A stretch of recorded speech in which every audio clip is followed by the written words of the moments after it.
Hello, we're getting fancy here at the end of Indie-Vent. This is Meredith Loughran, and I am the project coordinator of the Indie-Vent. You can find us on YouTube with the hashtag INDEEVENT.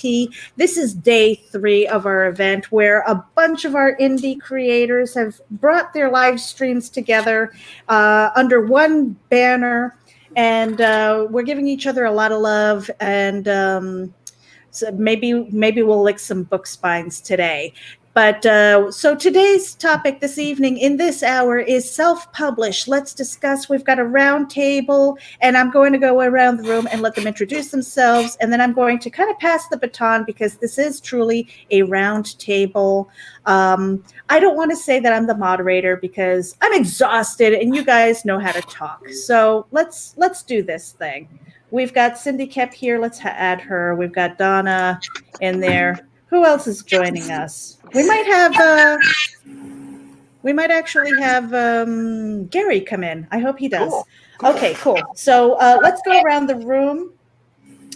Somebody's got a little bit of an echo. All right. Could be me. Okay. Well, we'll figure it out. I'm going to mute you until I find you. And just so you know, the word of the day is butt beard. Butt beard. All right. Thank you so much. Let's see. This is. What's that? I need to hit the booze. I'm thirsty. Okay. At 8 o'clock, there is going to be a special Facebook Live. Okay, somebody's echoing. I'm going to try and mute.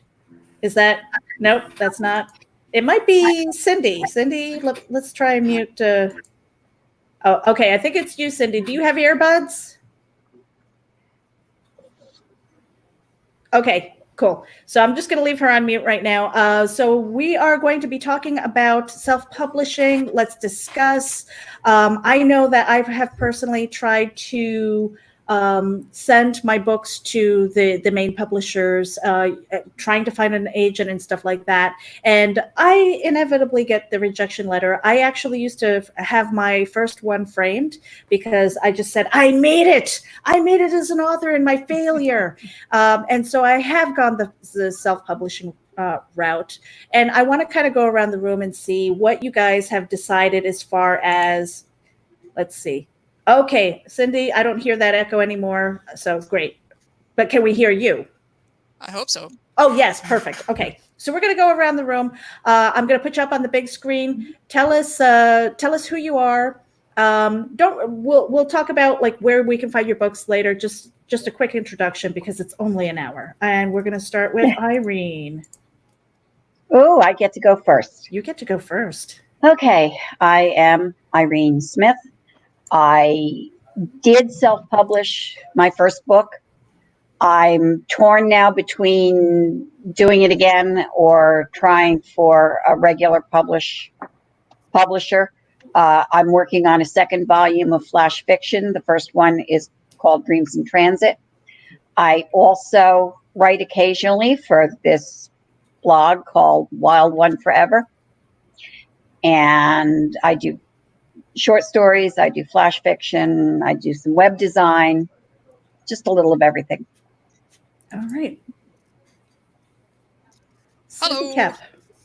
I'm Cindy Koepp. I write sci-fi, fantasy, game lit, and teacher resources.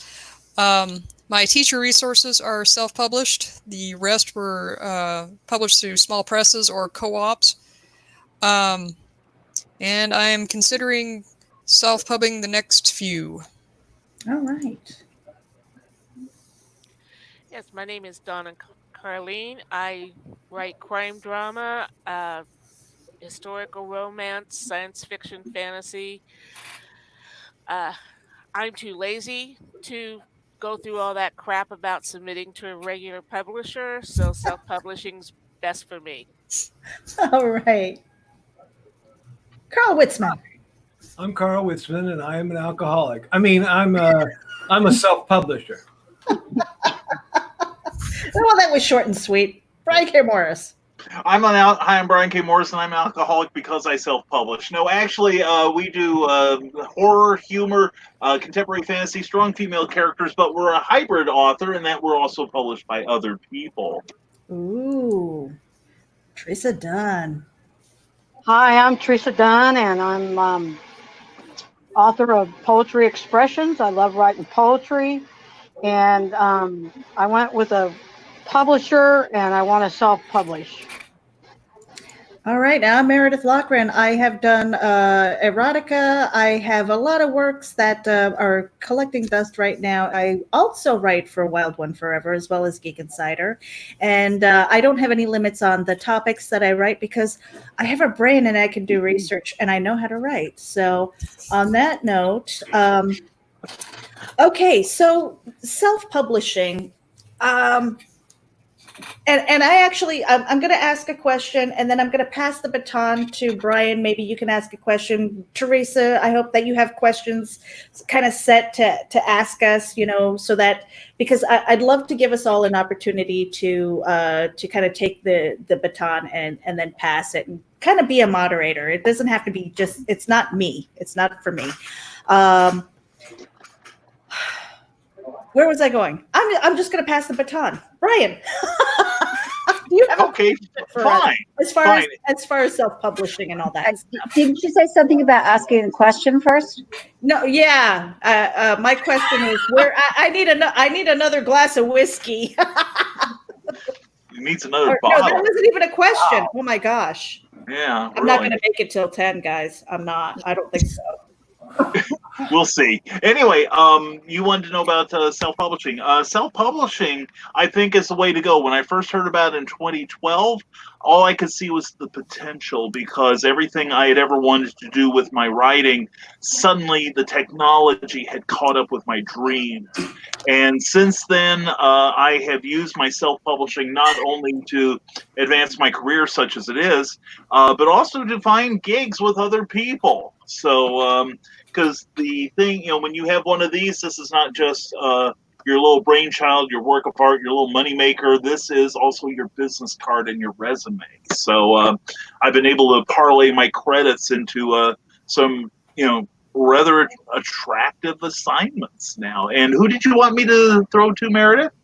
If you could pass it to Teresa, see if maybe she's got a question for the panel and her path to self-publishing. Okay, well, I'll have a question for her, and I usually ask these things because I know the answer. Your first book was published through someone else. Now, you say that your second book is going to be published by you, Poetry Expressions by Teresa Dunn, available on Amazon. Always promote. And Teresa, what is driving you to self-publish, and what has been the biggest impediment so far to realizing your self-publishing dreams? Well, I kind of had a lot of problems with the person that published it the first time because just trying to get it done and trying to kind of push booster to get it going a little faster and stuff like that. And there's just a lot of things. I mean, I was being put off and excuses. And that's one of the main reasons I want to self-publish it myself, because that way I can get it done when I want it done and out there to promote it and get it out there. Mm-hmm. And if you had one question to ask any one of us about self-publishing, what would it be and who do you call? Well, the one question is, how much would it cost to do it myself, and how much is there put into it, the business side of it, and who can answer that? No volunteers? All right, Carl, you answer that because Brian's hiding. Okay. If you want to publish your own book, you could do so for no money whatsoever. or you can spend thousands of dollars. It is totally up to you, because if you go through an ebook, you can write the book, upload it to a site, and let someone else handle all the requests for that book. And you just rake in the money, okay? Not much, but you rake it in. You can also have printed copies of the book, okay? You can decide, I don't want to pay for any of this. You use something called print on demand, which they basically don't print a book until one of your people order it offline. So they will go to Amazon or Lulu or wherever, and they'll say, I want that book. And they pay their money, they print it and ship it. You don't pay anything. Now, if you want to go to shows, then you might want 20 copies of your book. And that may cost you a little bit of money there. If you buy 1,000 copies of your book, wow, you must have a lot of friends. All right, Karl, your turn to ask a question to somebody here who hasn't answered one yet. Oh, okay. Donna, what's your most frustrating experience with your publisher? Wait a minute, I thought she was self-published. She is, in a way. That was not nice. In a way, she's self-published. You know, Russell's wanting to know why you're letting me show you up by having a cigar and you're not. The most frustrating with my publisher is that he doesn't get his butt moving when I think he should, because it's July and aren't I due for another one out? Say that Dragons and Wizards, that is such a great book and also has a little sex in it. For those who don't know, those two know each other, okay? A little bit. I was kind of getting that idea. All right, Donna, it's your turn to ask a question to somebody who hasn't answered a question yet. Who hasn't answered? Irene, Cindy, Brian, you answered mine. I didn't have one, actually. So, yeah. Well, that doesn't count then, does it? Cindy, you said that you're going to start publishing. Okay. It just lost it. I'm old. Thank you. I'm probably older. All of you get off my lawn.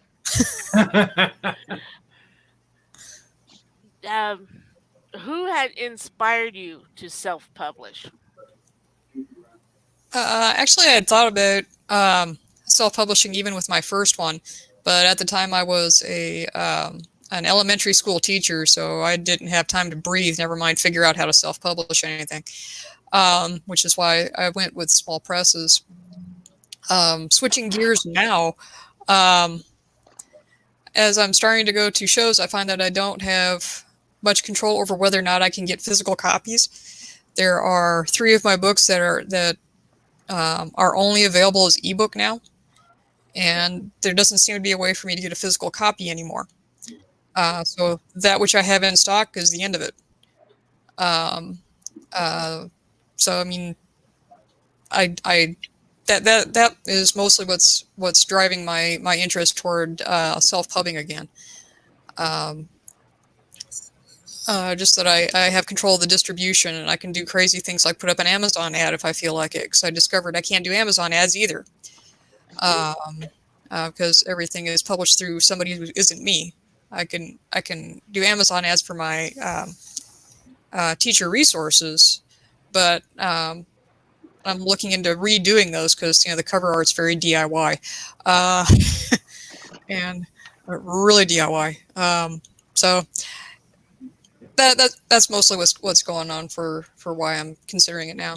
Okay, and you get to ask a question to either Irene or, am I in this? No, I am not. Why not? No. All right, then Irene, I guess you're it. Tag. I guess so. I am trying to drink. Thank you. So what's your question? All right. What is the most challenging thing about self-publishing?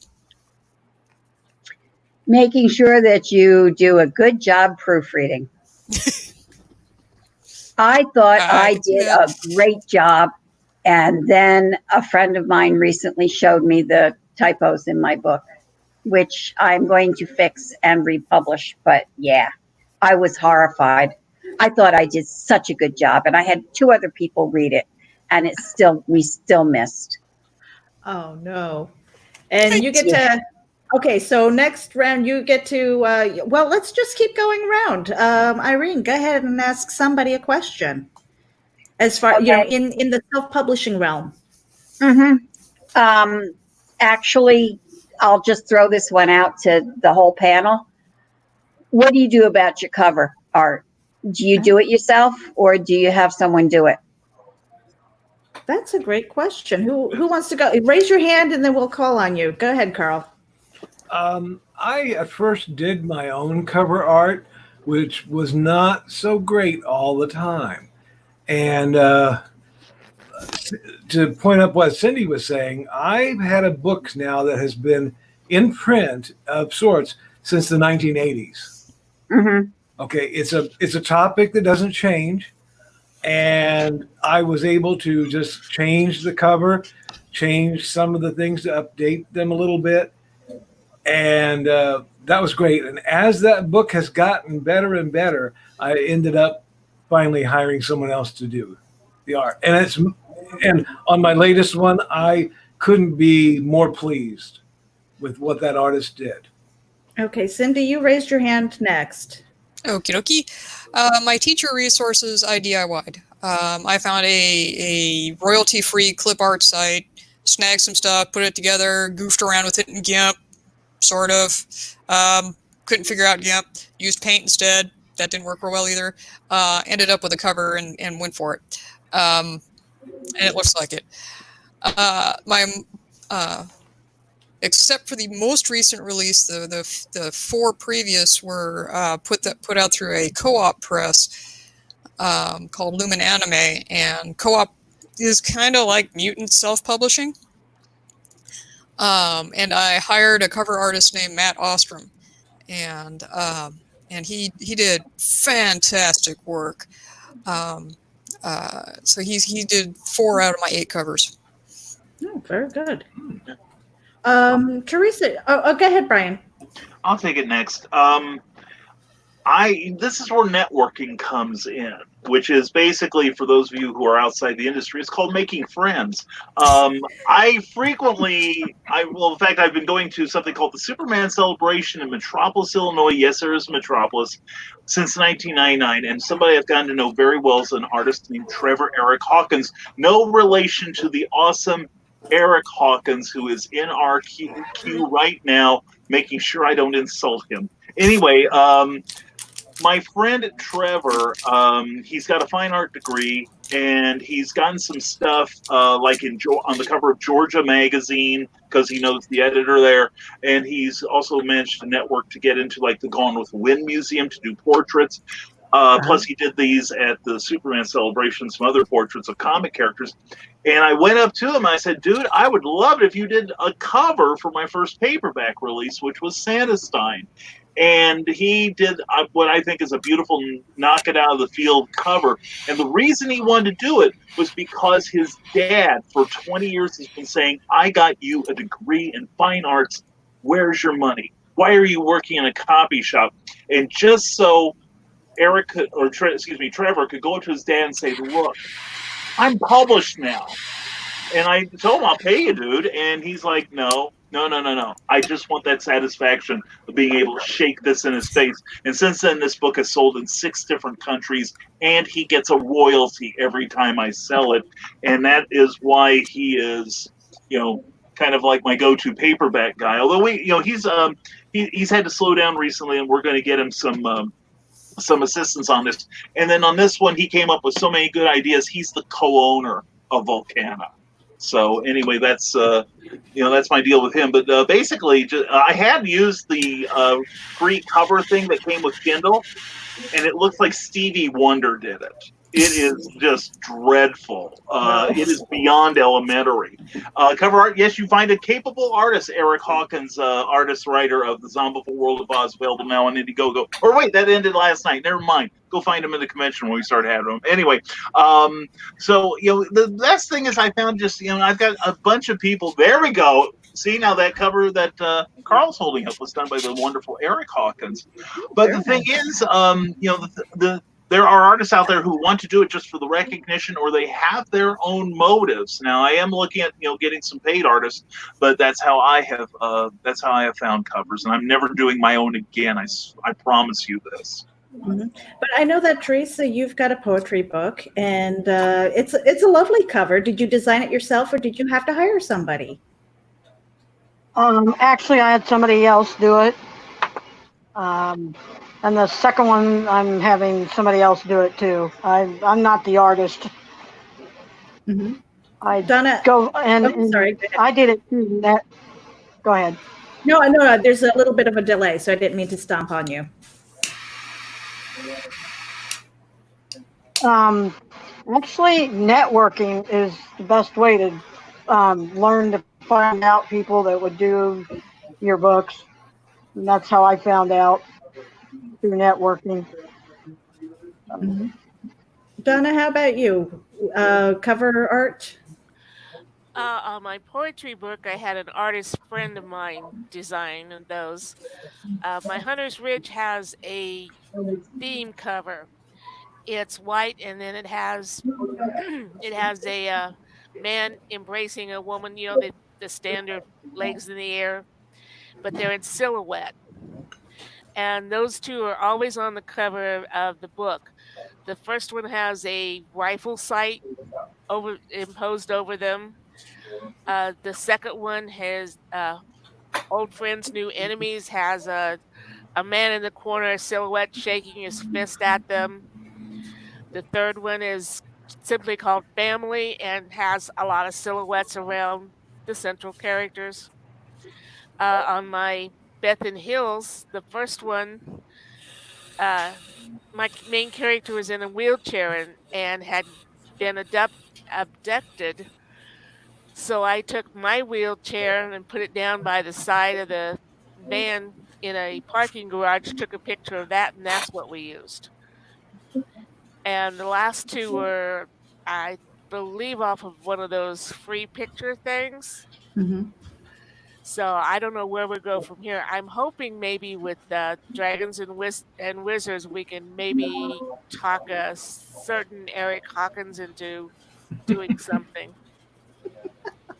I know for me personally, I love playing in Photoshop, and I've used Pixabay to find a lot of royalty photos and things like that, and tried to adjust them and make them my own. I think my favorite cover so far has been the book that hasn't been released yet. It's my anthology of short horror tales. I know Brian's got a preview of that. But I try to design my own only because I have a vision of it in my head. I can't always put it out on paper, and I don't know. I think it might be a budgeting thing, or just, again, kind of a lazy, I don't have time to be looking for artists and things like that. I just need a damn cover for my book. And I realize how important it is. So it's kind of frustrating for me. So I'm like, I'll just do it myself. And maybe in, I don't know, the second edition, I'll be able to hire somebody, because I'm going to be like the next J.K. Rowling's not ever. Irene Smith, though, You've done your own covers too, right? I'm going to turn your own question. Yes, I did my own cover for Dreams in Transit, and I was super duper proud of it because I took a picture from the back on the train. Most of the stories were written on the train. So I took a picture of these people sitting on the train, and then I got clip art with images that represented some of the stories, and I put it in thought bubbles over their head, and I was so proud of that. And then somebody said, boy, that sure looks amateurish. Mm-hmm. And I felt like I'd been punched in the stomach. Oh. Okay, I guess I'm going to ask the next question. As far as self-publishing, what is the favorite platform that you like to self-publish in? let's see, because I personally use I use Smashwords, and I'm getting ready to look at Amazon. I'm not sure I want to pull the trigger on Amazon because it just feels like too many restrictions. So thoughts going around the room. You don't have to be restricted on Amazon if you don't sign up for the Kindle Select. And it costs nothing to be there. Karl, you Now had your shut hand up. up? Yeah, I had been afraid of Amazon having restrictions too. Maybe it's not as bad now as it was when I first looked. So that's why we went with Lulu. Okay. I've never actually heard of Lulu until I started looking for Donna's books. Ah. So that's new to me. And Donna will tell you that her latest book was in the throes of being published when they changed the website. And now you cannot find her latest book. Oh, So fun. it may be going to Amazon as our first experiment in trying it. Yeah. Okay, so now I know Brian and Cindy and Teresa, you have your books on Amazon. What is your experience there? Have you thought about staying there, jumping ship? Have you tried other self-publishing platforms? I'll take it. Yes, Amazon, when I first started self-publishing in 2012, was the most user-friendly of all the platforms at the time. And the restrictions, unless you're showing like genitalia or certain words that I won't say here, then it's really pretty freewheeling there. It's almost like the Old West. Now, having said that, I have moved into Smashwords for some of my ebook just to spread my platform out a little. And I am looking at Ingram Spark for the reason that they'll still get it onto Amazon, but they also have a wider reach for other platforms that they can put it on, such as like Walmart and Books A Million, various other places. Plus, they can handle retail sales if you so want. So I think it's something where you kind of get your feet wet in Amazon and then move on to other platforms once you gain the confidence. Mm-hmm. Teresa or Cindy? I'm going to go to Amazon again because I agree with Brian. Because you get so much of a wide area of different resources, like Books A Million and Goodreads and even Walmart. So I'm going to stick with Amazon. Mm-hmm. Now I know, Cindy, you do multiple genres. You don't just stick with, so you have kind of like Irene. She does a lot of tech writing, although I don't know that you have tech books on Amazon. I do not. Okay, but Cindy, what is your experience? Amazon, is that the platform for you? Have you migrated from another place? Are you looking to migrate to another place? Oh, we don't hear you.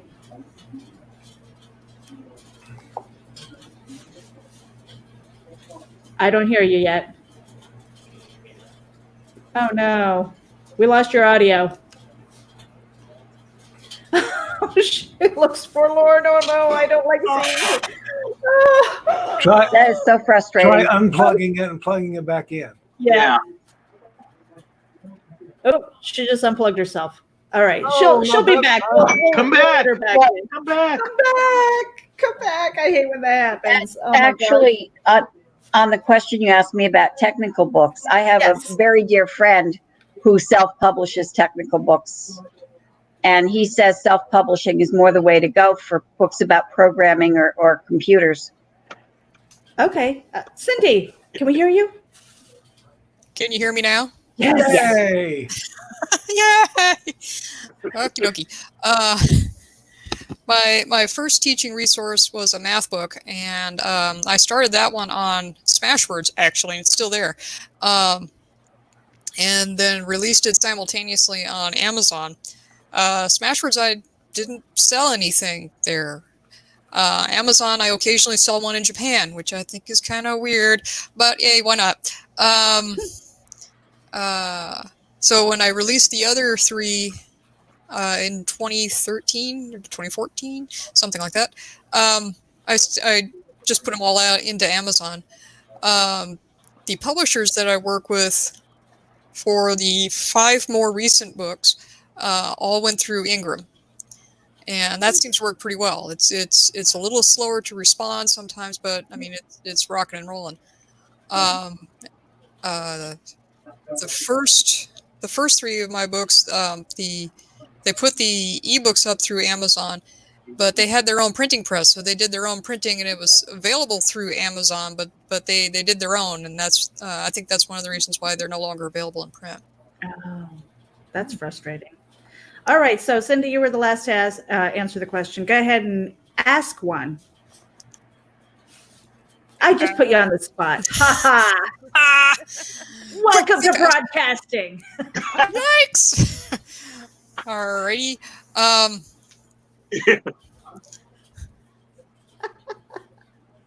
How important is it to? Yeah, right. How important is it to have a wide distribution, or would it be preferable to use something like Kindle Unlimited? Really good question. Yeah. So who's had you've had experience with Kindle Unlimited? Yeah. When I started out, I was on Kindle Unlimited, where, for those of you who don't know, it is a program that allow Amazon to help you run sales and things like that. But on the other hand, you have to be exclusive with them with your ebooks. And a number of authors that I know of have, basically done a lot of good with the page counts, because you also get paid for your page reads. Because somebody can pick up your book for free, and then they read the book, and you get paid for whatever they read, however much it is. I found my page reads from my kind of work didn't amount to a whole lot. Plus, it was restricting me to get into other venues and to go wide, because I thought maybe if I got a little more exposure in other platforms, that it might help me. And so I dropped out 3 years ago, and now I've gone wide ever since, and it has worked for me. I like to think that my books are just so gosh darn awesome that people want to read the whole thing. They don't want to read just 1 or 2 pages, but then I take a cold shower, and then I'm back to normal again. So. Well, and Irene, did you have experience with the Kindle Unlimited? I signed up for it when I first published the book.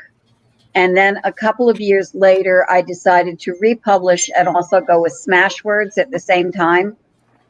And so therefore, I dropped out of the Kindle Unlimited. But I never really got a lot of page reads or a lot of, how you could they also allow you to make your book free for so many days every 90 days. And when I did that, a lot of people downloaded the book, but wow, that didn't do anything for me. So on the other hand, I have also found that I haven't sold a single thing through Smashwords, but I kind of like being there because I can give out coupons if I want to.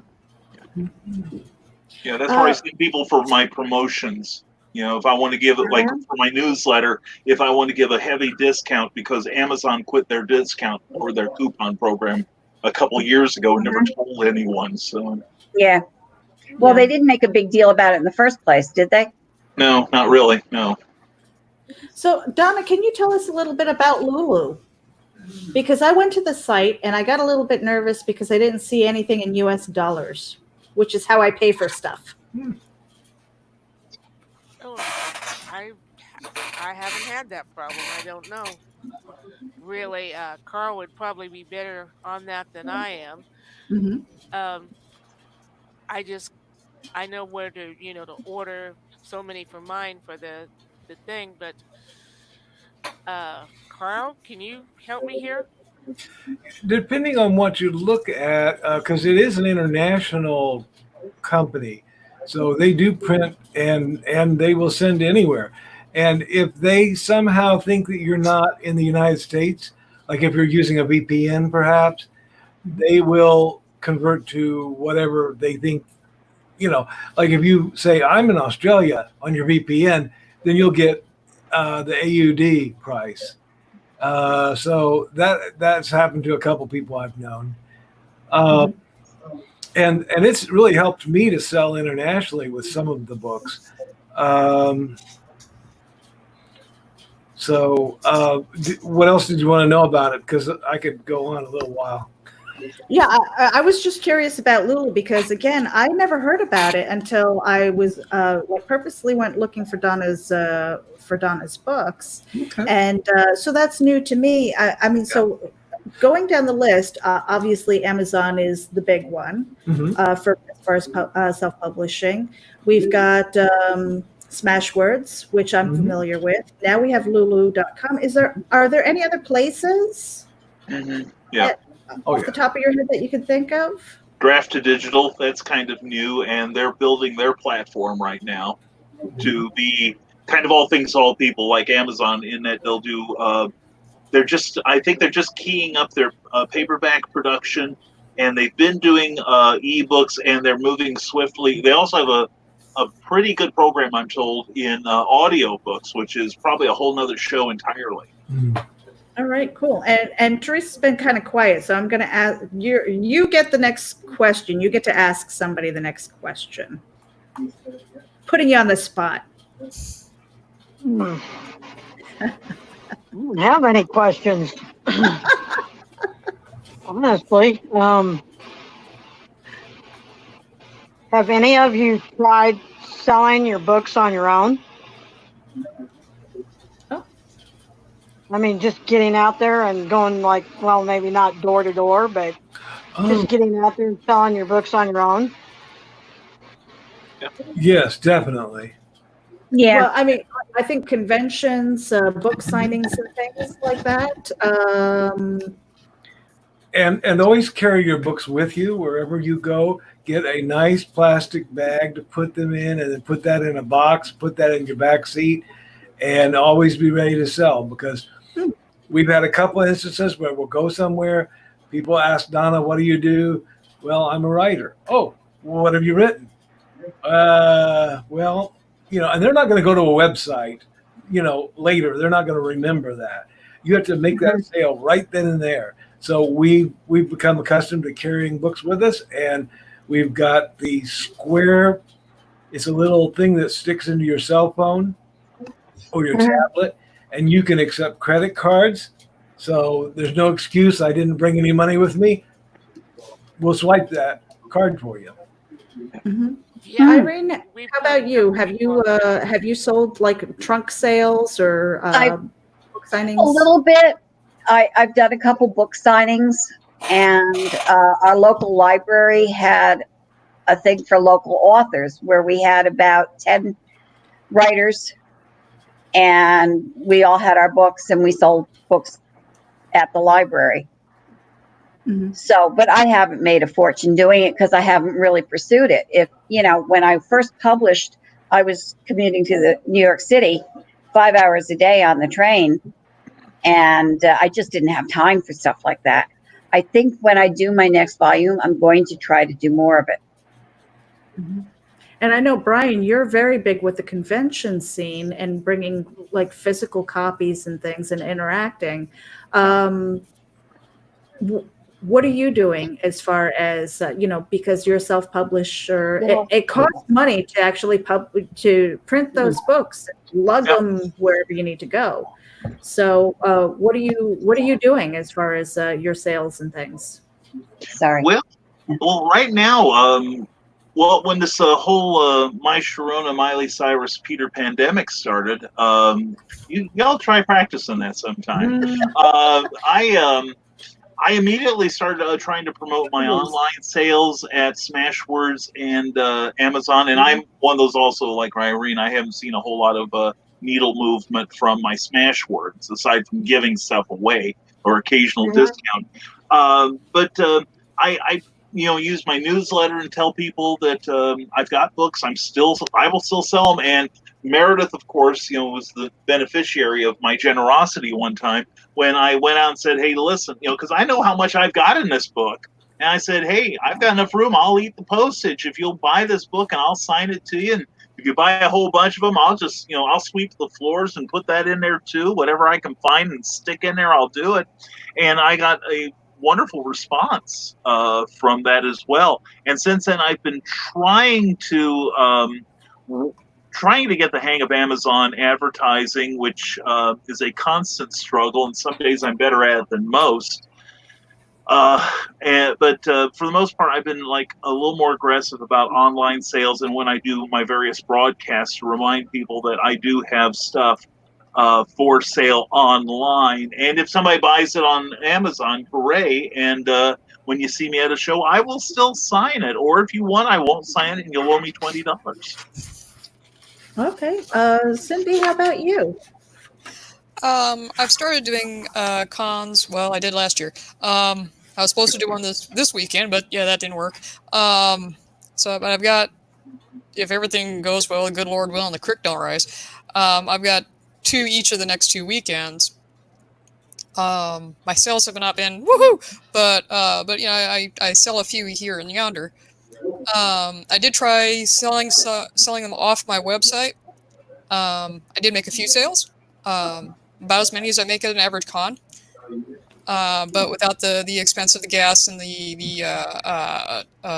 table rent. I do some now and then, and I'm not averse to trying it again. I want to talk to somebody who has been successful so I can figure out what I didn't do right. So maybe I'll have better joy at it next time around. Mm-hmm. Donna, how about you? Well, I know that you and Karl kind of, do you go to conventions and events together, or do you kind of do your own thing? The one in Peoria was supposed to be our first one. That got canceled, so SilCon will be our first convention. We did the library route until they got too much into children's games during the presentation, and there were no adults coming around, and children are not going to buy, a book at $5 or $10 a piece. Mhm. Mostly going, when I've gone to social places, like when we played euchre, had my little briefcase. Oh, so and so, look what just came out, and I mean, I sold like 10 books in a month doing that, which that was excellent, most in my opinion, because like I said before, I'm kind of lazy. That's honest. Yeah. I can appreciate that. This pandemic has made me very lazy. Teresa, what about you? Because a few people have mentioned that they carry their books around for that quick sale when they're out in public and stuff. Do you have plans for going to conventions when the world opens up again, or how are you doing sales?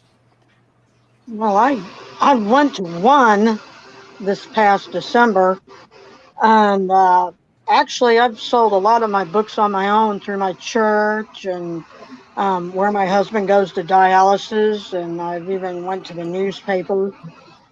I've actually went around and sold them to different people and different friends on Facebook. And actually I've sold more books on my own than through Amazon. So Okay. like Karl says to do, carry them with you wherever you go and just talk to people and let them know what you're doing and what you wrote about and try and sell it that way. Okay, so Russell Allen gets the next question here. He says, have you ever kickstarted a book? Just a speed round, yes or no? Irene? No. Karl? No, but I will. Okay, Donna? No. Teresa, have you ever kickstarted? Well, you've only got the one book, right? The poetry book? No, I've never kickstarted. Okay, Cindy? No, but that might become not yet, depending on how the self-publishing thing works out. Okay, Brian, have you ever kickstarted? Not a book like this. I did one comic book 2 years ago, but my next book, Doc Saga, will probably have some aspect of crowdfunding. Okay, I mean, my answer is I did start a Kickstarter. It was mostly to learn Kickstarter, full expectation that it was going to fail, and it did. So and I had I had low expectations. I had a low amount. I set it to 500 because I wanted to see. And I didn't do any research on it. So I highly suggest that if you are a self-publisher and you're looking at Kickstarting, look at the panel that I did with Travis Gibb and Christy Shin on kickstarting and marketing your book, because it's a lot of information there. And honestly, if you've ever gone to Kickstarter, I think a lot of authors don't understand that you can put your books out there. There are games out there. There are movies in Kickstarter. There are products. There's tech. There's all kinds of stuff. So you're not limited to just comic books. Just because you hear Kickstarter, don't automatically assume that it's comic books. There are other books out there, and it's an interesting way to crowdfund. I actually think I like it much better than Patreon, because Patreon seems to be more of a serial type of thing, where you have to have content that you're churning out to make it valuable, and people keep going and visiting and have a reason to support you monthly. I don't have the time for that. I don't have the time for a Patreon thing. Kickstarter looks very much like it, but you have a time frame that you set it for. Unfortunately, it's all or nothing. So it's really important to build up your network. So I have done it. I knew that I was going to fail. I did fail, but I'm learning. And I did that on purpose just so that I could have something out there to say, okay, I did it. What do I do from here to make it better? That's how I learn, Let's see if we have any other questions. So Russell Allen says, oh, go ahead, Carl. If you were going to do that again, what would you think you would set your dollar amount at? Honestly, I would really have to look at it like a business. If my goal is to publish the book, print the book, and then ship the book, I want to make sure that I have all of those costs associated, and then tack on for the fact that Kickstarter isn't free to use. They take a percentage out. So you have to account for that when you're setting your goal. Then you have to account for shipping costs and things. So sure, there's a lot of stuff that you have to keep in mind. You can't just set a number. I set a number at 500 and I was just like, oh, free shipping. Okay, well, all right, I'm just going to do digital copies then, because that's all profit, right? Yeah. Right. I personally want to have that book that I can flip through the pages and things. So then I was deep diving into how much is it going to cost me to get X amount of books, and obviously you get more value when you buy in bulk. But I'm like, I can't afford all that, Yeah.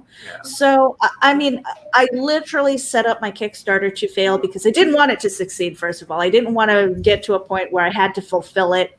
And, I mean, so that's my honest moment here. You really have to look at it as a business and find all of those expenses first. Right.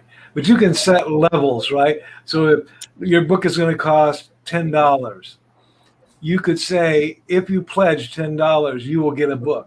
If you pledge $5, thank you very much. Yeah. Oh, yeah. I mean, That's true.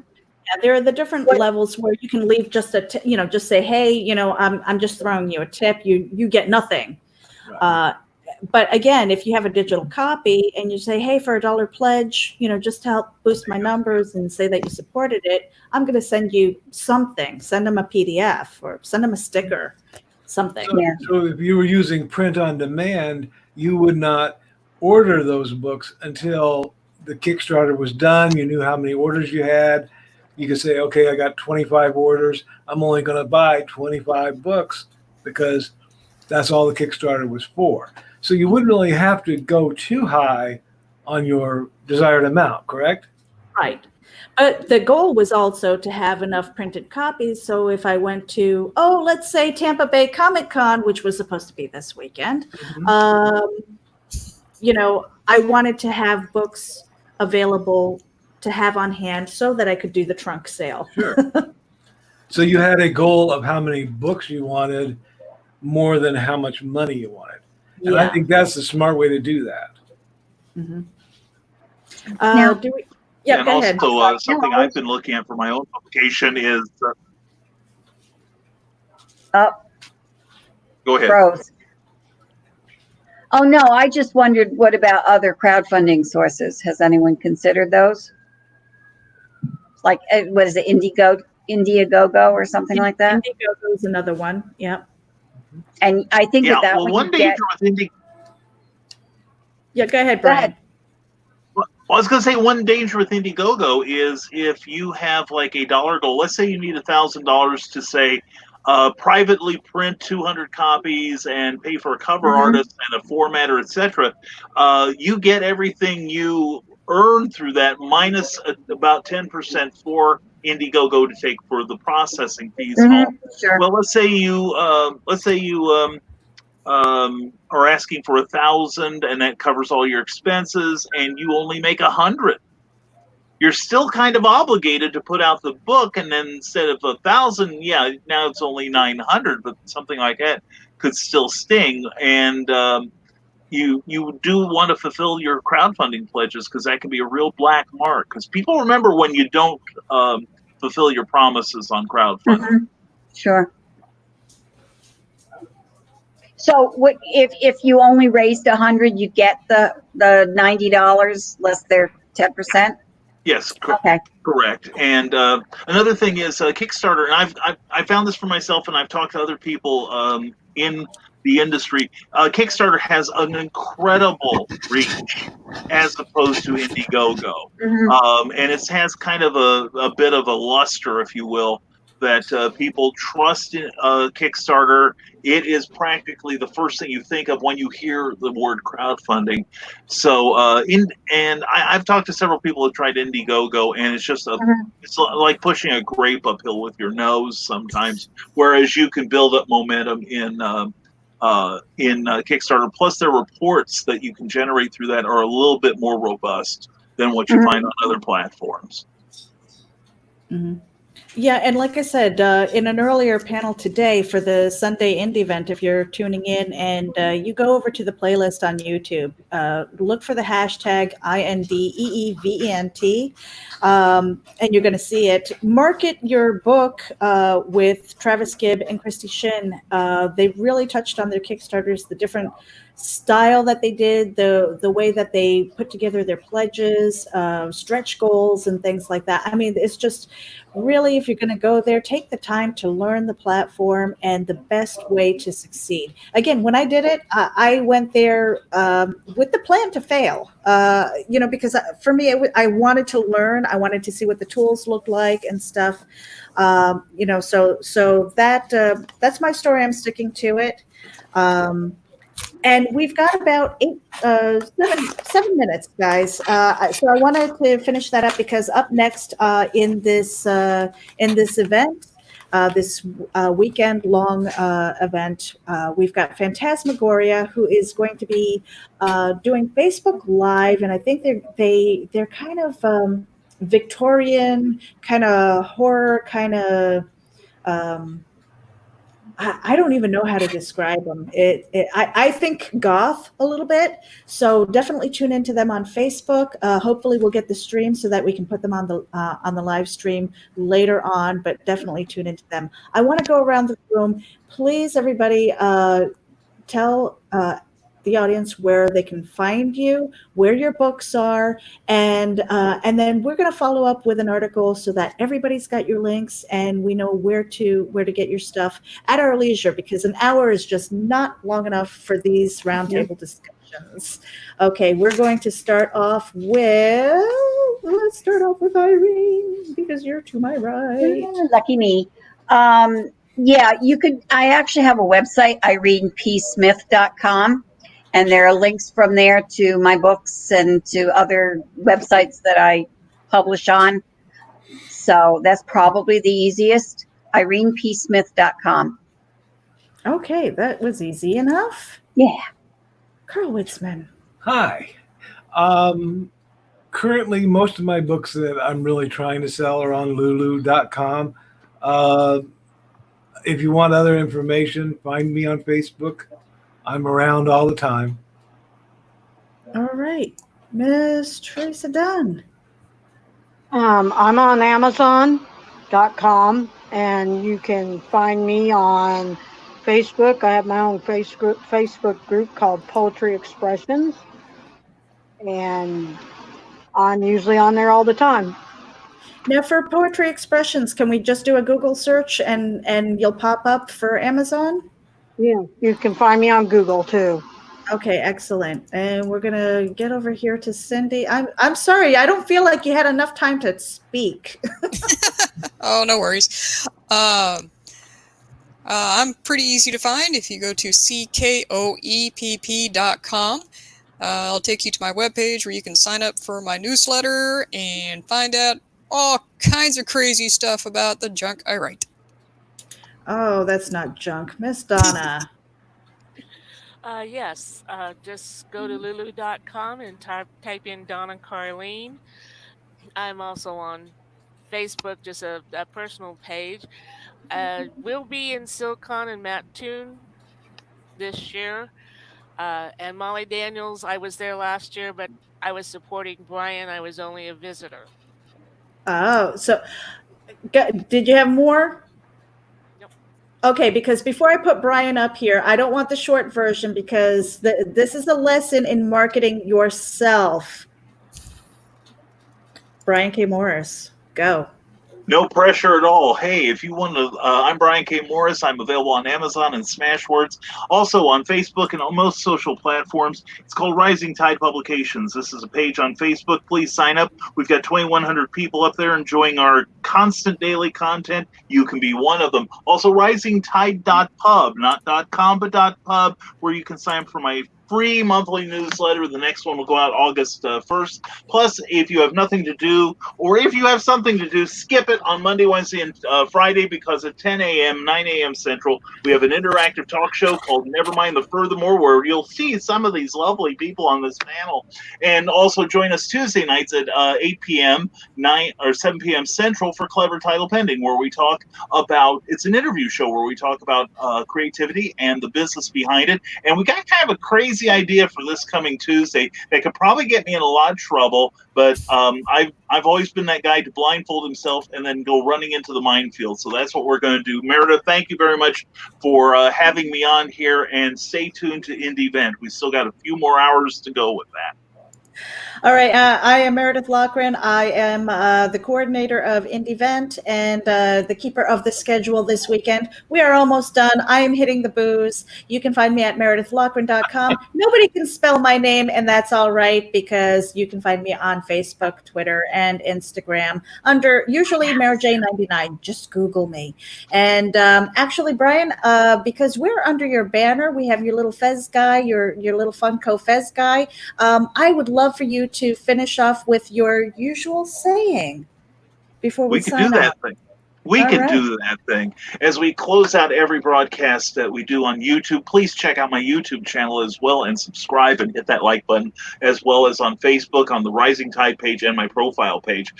Always remember, folks, stay smart, stay safe, wash your damn hands, and never apologize for being awesome. On behalf of everyone at Indie we have to say buttbeard, because Meredith told us to. And thank you to this great panel of people who have been here all night. And enjoy the rest of Indie We'll see you soon. Take care, everyone.